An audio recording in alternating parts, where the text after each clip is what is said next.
Good. Yes, I think we are. Yeah, it's on live now. So, hello everyone. Welcome to Lunar Reason with Christine. Once a month, me and Christine will join here on the YouTube to bring you some interesting current trends and all the important things we have to notice. You know what? I'm a little bit distracted. Let me turn off the value on the YouTube because it's you know it play at the same time. I was a Okay. little bit confused now. Okay, I'm back now. Hi, Christine. How are you? Long time. Well, it does feel like a long time. It's I been an know. incredible month, hasn't it? It Absolutely is. It incredible. is. Yeah. Yeah. I mean, yeah, we do chat regularly and we have our monthly podcast, but it's still like at least for since last podcast to now, it's like, wow, so many things happen and we have so many to talk about. Especially, I think people are keep asking, could we see the Northern Light again since the last time? And we both get very agitated. I think we both see the solar spot and the Northern Light, right? Well, I have to tell you about the most incredible morning, right? Yeah, So please. this is the morning of May the 10th. I was having a grief morning. It was not, I got up, the day didn't start well. Hmm. And I decided I shouldn't really stay in the office. I should go for a walk. So I decided to go to the Greenwich Observatory because Yeah. that's a place. And I didn't realize before I left that they were doing a special offering that morning, allowing people to look through the solar telescopes. This was the Flamsteed Society. So Wow. when I got there, there were a lot of children dressed in the high vis jackets, a school party, who'd obviously been taken up there for this thing, and for whatever reason, the people running the thing assumed I was one of the teachers with this group. Right. So it became very funny because I just tagged on to them, but obviously I was asking questions, I was chatting to the kids and whatever. Anyway, these people then decided that because I was asking, because I knew about it being solar cycle 25 and, just Yeah. bits, they decided I knew something about it, so I should explain to the children some of this stuff. So it was incredible. It was a moment of madness. Anyway, when it became my turn, I saw through this incredible solar telescope, I saw Oh, all these sunspots, which looked like, I mean, exactly as though you've got a child that's got a lot of chicken pox. pimple. They're all in one place, right? So the sun is having this complete like acne freak out. And I didn't know that. I knew that they were all converging and we could get really good pictures of this. I didn't know we were going to get the lights that night. So it was an absolute solar day. I mean, it was incredible to have been there and had that experience. Anyway, following that, Rod, I had occasion to have to speak to quite a few clients who were in North America, and they were complaining. One of them particularly was very much under the weather. I mean, really, really Mhm. quite poorly. Including also actually in this group was Scott Silverman, whom many of you will probably know, a fantastic astrologer Mhm. and curator. And Scott had been complaining, he'd had to cancel a meeting with me because he had such a bad headache. And Mhm. what I didn't know, and didn't know until 2 or 3 days ago, I don't know if you've seen this incredible map of the United States and how the rocks and soil were electrified during those solar storms. Oh, yes, yes. So now you can imagine if the sun is having that kind of effect on rocks and mountainsides and whatever, what's it doing to us? Mm.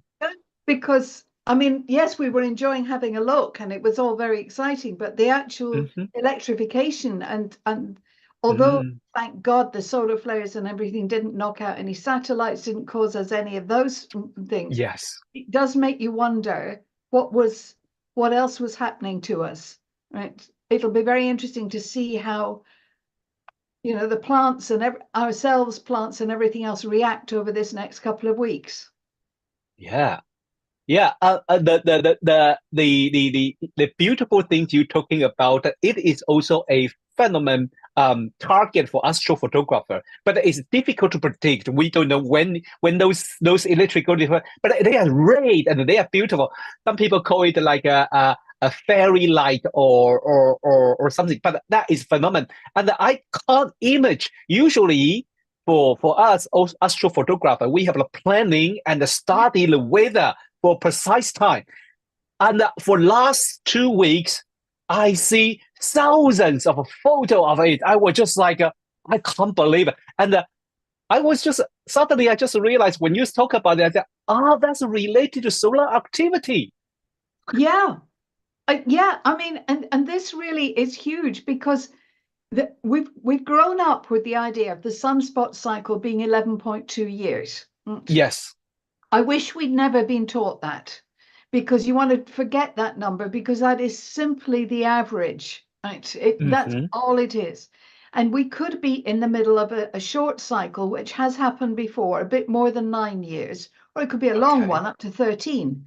But the thing is, we know where minimum was. We know where the starting point was. That was 2020 when we had COVID and all of that, right? Yeah. We should really, the maxima was predicted for 2025. So Yes. the other day, when the sun was having its mega freak out, there were 280 sunspots that day, right? That was way above what anybody had expected.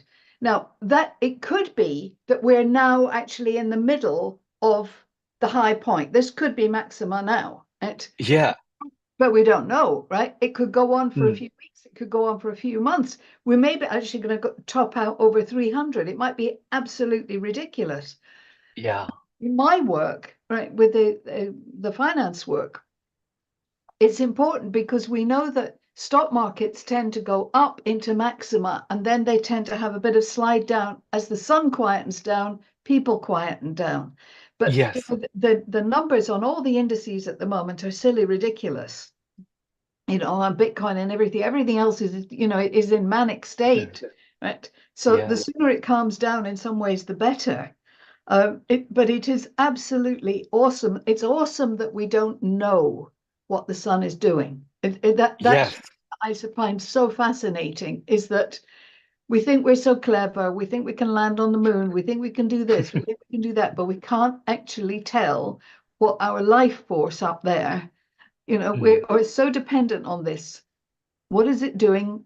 And how long is it going to keep doing this thing for? You're right. We're all like, can we have another Northern Lights? I missed it. What date is it coming again? But there is an expectation that it might happen again this coming weekend. Yes. Yes. Yeah, I agree, because I think another huge solar spot is just appear and slowly rotate toward to us. That's So right. if just anything happen, just like a solar storm again, then we may have a chance, but we will get high again. I still remember for last 2 weeks how agitated I was. I keep taking the photo, remember, and I sent you those photos. I was like, I was so excited and agitated. I want to share. And one thing I think quite interesting, because even for our politic, it's quite agitated too. Yeah, and just before we leave the sun, one of the interesting things is that if you were standing on the sun at the moment, all the planets that we know about, right? So I'm not counting the asteroids, but all the big guys, they're all on one side of the sun, right? Yeah. Including Fatso, including Jupiter. Right? Mm-hmm. So of course, it's entirely possible, although they're held in their gravitational force by the sun, they must be effect on the sun itself. So maybe that's one of the reasons why you get these big pools and these very big flares. I don't know, but it's interesting. It's fascinating for us, isn't it? It's something else to talk about. But you're absolutely right. And in the middle of all of this, Mr. Sunak decides we're going to call an election. I was totally out of blue. Well, wasn't it absolutely magical? Sun, there he is, a Taurus, right? Yeah. And then we get all this pile up of stuff in Taurus, right? And he decides to go off on one, wow. Amazing. Yeah, one of the reason I think I read from the newspaper, one of the reason he decided to call the general election was because the economic figure was getting better, slightly better. Is Well, that yeah, one of the so reason? maybe he's got some solar scientist that's telling him, listen, this is what it's going to get. So go now, mate. This is your moment. But of course, I had he announced that what about that 4:30, wasn't it, on Wednesday? Yeah. And I had to do my full moon letter, for Yes. the next day. I thought, oh, that's kind of like all I needed, because there wasn't time to look at all the charts for the election. Yeah. And obviously people would wonder, what do I think? So anyway, I very quickly cast up the chart for the close of polls, which is always my favorite. I know some people like the start and think that's Hmm. it, but I Yeah. prefer, like with the markets, I'll always go for where what's happening as the index closes, or a deal. Uh-huh. That's my way of. Yeah. So when the close of polls happens, the moon, which of course represents the public, right, Yeah. is just getting into Cancer. Just Capricorn. It's just on the world axis. Sorry, let me double I think check. it was Capricorn. Capricorn, you're right. Yeah, Yeah, Capricorn, yes. yeah, Yeah. And that was I think that was the kind of when I checked the chart, I was like, why now? And it is like you say, just like what make him make this decision? We know they still have a little bit long time until next year, but suddenly he called the decision. It's really out of the blue, and well, some people against it, but some people say, well, he probably he probably couldn't do the better. right. I got it right the first time. It's just going into Cancer. Okay, okay. So I took one brief look at that, 0 degrees Cancer, and I thought, oh Oh wow. wow. So that means that as we all go to the polls, and I suspect it will be a good turnout, because you're going to have um, Jupiter and the moon in Gemini, right? So Yeah, everybody's going to want to have their say, aren't they? So yeah, yeah. So yeah. provided the weather doesn't go wrong, but that's not really forth. I would think it's going to be a big turnout. So then I was Yeah. looking at this Cancer moon and Hmm. realizing that in February of 2026, Hmm. Saturn and Neptune, when they meet up at 0 degrees Aries, Aries, yes. will be at right angles to that moon. So I thought, Mm. by this, whatever happens, I'm not sure they're going to get through. I think it could be a short-lived parliament. I can't see that this is going to be a 5-year one, just on the basis. Uh-huh. And can I just tell you, what's very interesting is if you go back to the 19th of December Hmm. 2019, when we had the last election, Hmm. right, Yeah. that one closed with 23 Taurus on the midheaven IC axis. So Uh-huh. he announced this new election as Uranus hit that MCIC. Had I been looking, you could have seen this one coming, really, but I wasn't. But no, it's made me think that whatever happens with this election, I can't Hmm. see that it's going to have enough juice in it to run. Mm. I don't know. I have to do an awful lot more work, right? Uh, Yeah, I yeah. also I also do wonder seriously about interference. I mean, they talk all the time about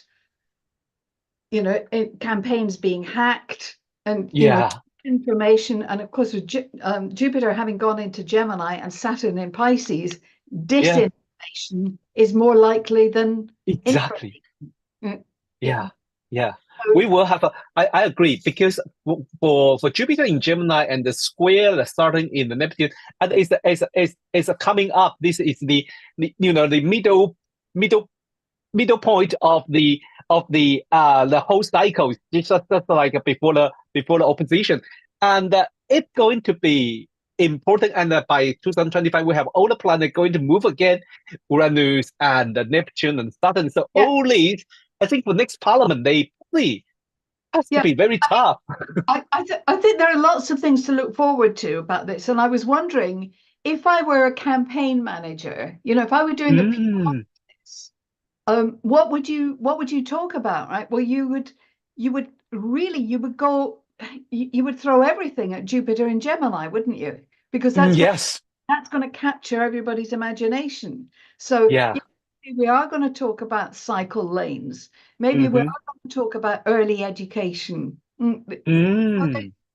Yeah. But yes, we're also going to talk about the post office. Oh, yes. Which is a really a huge story that's Yes. not finished yet. I was just Yeah. horrified just now, Rob, just before we came online. Um, I was sending some cards off, and I went down to the post box only to discover that we're down to one collection a day. I'm in Southeast London. I'm in the capital of the city, and apparently we only get one collection at 9 in the morning. I mean,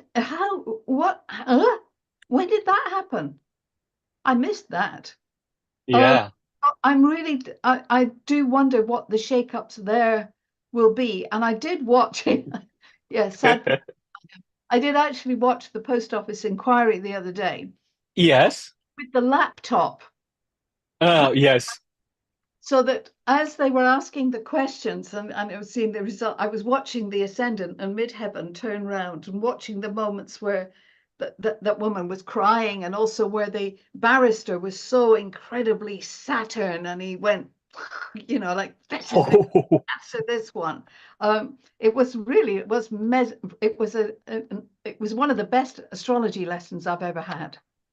I agree. I agree. Especially, I think that people may ask. I think our audience probably already used to it because we are very focused on mundane astrology. They all know how crazy we are to focus on the social, economic, and political change. But one thing to learn astrology is go with the important news of the day and what's just turns up on the time, and your observation with while you watching that, the whole inquiry, and the axes are changing. That usually is super sensitive.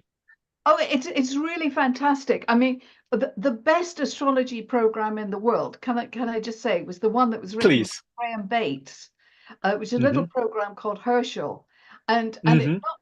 knocks all the other ones off. It's a little DOS program, right? And Mike Mm-hmm. Harding wrote one as well. He was another one that came up with this, where you could actually have a printout of and you could set the thing either for every minute or 4 minutes or whatever, and see what the transiting ascendant and midheaven was, and then you could take that to meetings and see what was, exactly. You're in the middle of this meeting, right? Like, you want to do it for an AA board meeting. This is what Definitely. a printout with you, right? And you can see exactly when people are waffling on and when the decisions are going to be made and whatever. It's the most fabulous tool. Definitely. You just give me some idea. Let me write it down. No, I can really just write a small program, put on a mobile phone, That would be Honestly, it's so fabulous, this, because I know that you can do, you can animate on anybody's program. You can get the animation. sure. Actually, that's not any good to you when you're actually there in a proper board meeting or whatever. You want a little bit of a printout sheet, right? Yes. You don't want to be looking at Yes. the screen. You want something there, and it's really useful. I use that technique actually for a lawyer that I was working for just last week. And Ah, so we know what time the court, is going to open, but we don't sure. know exactly what time the case is going to begin. But we have a rough idea of how long they're going to be in court. And then if it's going to be a morning long 3-hour session, of course, it's possible to say, listen, those are the times you want to really be on guard for something, because Mm, Neptune's going over the midheaven then, or it's on the descendant, or sure. there's a bit of Jupiter is here then. Make sure you don't talk too much then, or whatever, right? You can actually Yeah, give very good points. definitely. How Yes. did we get, how did Um, we get onto that? How did we get there? That was because the other. yeah, I don't know. We're just doing the Jupiter in Gemini thing because Jupiter just moved into Gemini, and we just talk about a lot of things, and just go with flow. But this Jupiter in Gemini is incredible. Yeah. It's incredible. Well, We you were. heard about so many. Yeah, Yeah. No, sorry. go on. You were saying about the tornadoes. yeah, it was interesting because I was prepared a few talk, a small talk to my student and explain what is possible for Jupiter in Gemini. It was so interesting because when I run there's kind of a interesting software. It's kind of a game. You upload all the document and they analyze the word for you. How many words appear? How many times? So Yeah. they call it word cloud. They call it word, and then they form a beautiful photo for you. And so I was kind of intrigued about it. So I collected all the news happened during last 100 years when Jupiter in Gemini from a Wikipedia, and then I upload to that software to run. And the one keyword run down is tornado. I was there say, you couldn't make this up. Oh, I mean that's absolutely amazing. That was very interesting. And so I went back to see a few famous tornado. 1956 Waco tornado was a very famous one. And the year 2066, they all have a huge one. And this one is more stunning. It's just because when I read the news and I check where it happened, and what we all know for the United States is usually in the center part of the United States. Yeah. And I saw it was a 38 tornado was warning during 48 hours. Yep. And that all those tornado was sprayed along the total eclipse path of this April. And I was there saying, Wow. we couldn't make it up because you could have one tornado, two tornado, or lot tornado, Yeah. but 38 tornado and line up along the eclipse line is just Wow. Wow. yeah. I just like speechless. I have to talk about it. I'll tell you what else I've been giving some thought to. Your word cloud actually Yes. is really coming to me now because we've Yeah. Neptune is so close to the world axis now. 29 degrees and a bit of Pisces. It might as well be in Aries, but it isn't. It's Yes. and I was wondering really what this Neptune, what is the fantasy going to be? What is what is the otherworldliness? What is the altered state of consciousness? And on that, I'm doing a talk at the end of next week on the astrology of Latin America. Yeah. Wow. And that's really been amazing putting this thing together because I'm really quite fascinated by the whole of that continent, right? And the richness of its sacred sites and things. But I got stuck into the chart for Colombia, right? Which is a Sun-Uranus conjunction at 24 degrees Sagittarius. And you realize that actually all I've ever known about Colombia is like it's drug, the drug cartel. Well, you don't think of the richness it has in other respects. Your mind is always about it's just about drugs, isn't it? Right? Yep. And so I've been looking at that and looking at the charts for the early part of the 19th century, when many of those countries actually had their last legal status. Many of them came into being with the Uranus-Neptune conjunction all around that time. And this has made me think, as I was reading something on one of these political sites that was talking about the winds of change blowing in South America. And I was thinking, needs something equivalent to Neptune going over the world axis to wash all that stuff out. Yeah. It could be a laundromat. I'm not saying it's all perfect, but I'm just still playing. I'm going to do your word cloud thing now, is what I'm trying to say, long-windedly, right? I'm going to play with it because that's a really, really good way of thinking. Because I am wondering, what is the Saturn-Neptune conjunction? Yeah.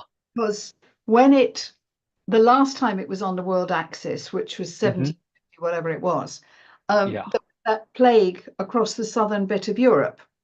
Yes. 50,000 people died then, but that was before we had airplanes and the train, we didn't have all the travel then. So I am wondering about it in terms of dare I say it, another pandemic. That's one possibility. Right? Yeah.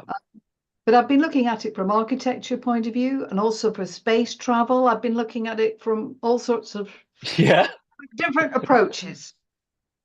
Yeah, I think you are the one of the astrologer who make this. I remember when we talk about the Pluto in Aquarius, and you say let us just use our imagination, and could that be aliens coming up? I was like, oh yes, why we didn't think about that? Well, Oh we haven't really done with that yet, and that's the other thing. When I do, I'm so delighted. Wendy grabbed at that. I'm doing one talk in the AA yeah, conference yeah. that I'm what have I called it? Worlds in Collision. I'm actually looking at the charts for things like the International Space Treaty and things like that. I'm looking at because we are going to have to think very differently about what's going on upstairs. Yes, If upstairs. you Yes. if you had asked me just a short time ago how many satellites there were, what would my answer have been? I would have said, I don't know, maybe a few hundred, right? What, thousands? And the plan is to put 50,000 more in next year? Yeah. I mean, this is, and Insane. wow, right?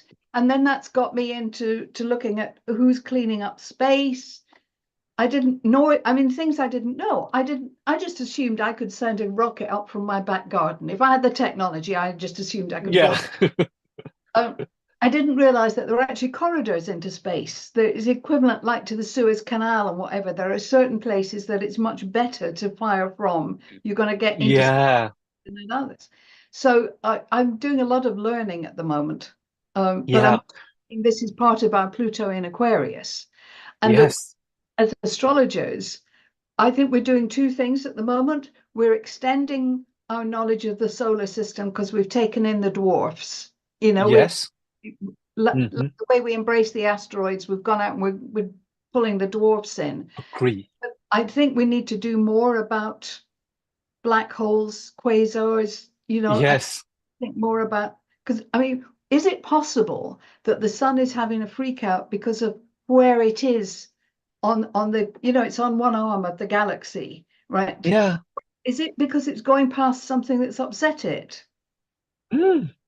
Yeah. What's And maybe it hasn't upset it at all. Maybe that's what it wants to do. I don't know. Yeah, maybe. I don't know. But I think you just point out that one thing is we have knowledge to our universe now, and we can look further with all those interspace huge telescope, and we know where we are and where sun's going to pass. That would be a study because astrology, to be honest, that one thing I think we always say is we look whole sky, we look at the sun, we look at not just paper, just those just 12 sign and on your screen, because astrology is really out there too. Well, one of what's his name, the lovely guy, Bernard. Yeah. Oh God, he's gone from me But now. He was the head of the lodge for a while. You know who I oh, mean? Bernard Echo. Yes. One of his amazing books, which he says it was a shot in the dark, right? But actually he said something very profound in this. It was a book, I think it's called Dark Stars. Ah, And yes. it was almost as a jokey comment. Why do the planets go round in an ellipse form, right? Because if they're Yeah. going round the sun, they should go round a circle, right? Uh-huh. An ellipse has two foci, right? So is there a second sun? Is there like a dark sun that we can't actually see? Is there another point, is what I'm trying to say, right? That is a huge debate there. A huge debate there. But every so often I come back to this and think, there's just so much we don't know about this solar system. And it's Yeah. very, unfortunately, it's all too easy for some astrologers to think we just got this, the very traditional view, right?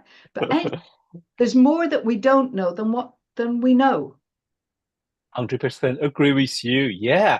Wow. It was we are really doing the Jupiter Gemini chart. Like, we Oh, just fly everywhere. I think I want to bring back to a few important things. You just mentioned about the AA conference, and then later when we finish this, we're going to record it we're for going to that. record, yeah. But I want to remind everyone here, even in our channel, because from the 28th of August to the 1st of September is our 25th annual Astrological Association conference this year, and Christine going to give a one workshop and a one talk. Yeah, please come to join us. Because why I say this, because the big discount, I will repeat this all this again later, but big discount is ended by 31st of May. And if you really want to come to join for 2 nights, 3 nights, or even 4 nights, because we are, if you come on Wednesday or Thursday, we are going to visit the National Space Center, and that is so cool.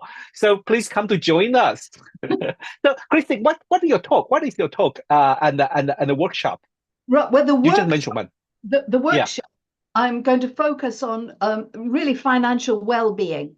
And I'm going to be looking at the configuration that takes in your moon, your Mercury, your Hygeia, and Vesta positions. I'm going to focus on those 4 little things. I'm actually going to bring in a few other things as well, but essentially I'm going to go for those 4 and just talk about well-being. I don't want to do another talk on financial astrology. What I know, because everyone think about financial astrology, but as I know you have so many other things to offer. But I actually want to think about the general well-being, right? If we don't deal with, dare I say it, the spiritual as much as the physical and the financial core, right?